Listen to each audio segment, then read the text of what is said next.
మాజీ మంత్రి వైఎస్ఆర్ కాంగ్రెస్ నాయకుడు కొడాలి నానిపై కేంద్ర హోంశాఖ లుకౌట్ నోటీసులు జారీ చేసింది. ఆయన దేశం విడిచి పారిపోయే అవకాశం ఉందన్న అనుమానంతో ఈ చర్య తీసుకుంటున్నట్లు తెలుస్తోంది. దేశవ్యాప్తంగా విమానాశ్రయాలు, ఓడరేవులు, భూమార్గాల వద్ద నిఘాను ఉంచాలని కేంద్రం ఆదేశించింది. కృష్ణా జిల్లా పోలీసులు ఈ నోటీసును అమలు చేస్తూ కొడాలి నాని కదలికలను పర్యవేక్షిస్తున్నట్లు తెలుస్తోంది.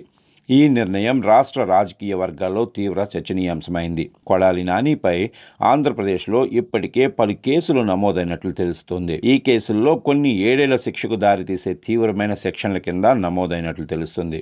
గతంలో గుడివాడ టీడీపీ కార్యాలయంపై దాడి, ఇతర ఆరోపణలతో నానిపై కేసులు దాఖలయ్యాయి. ఈ నేపథ్యంలో ఆయన విదేశాలకు పారిపోయే అవకాశం ఉందని భావించిన పోలీసులు లుకౌట్ నోటీసులు జారీ చేసినట్లు తెలుస్తుంది.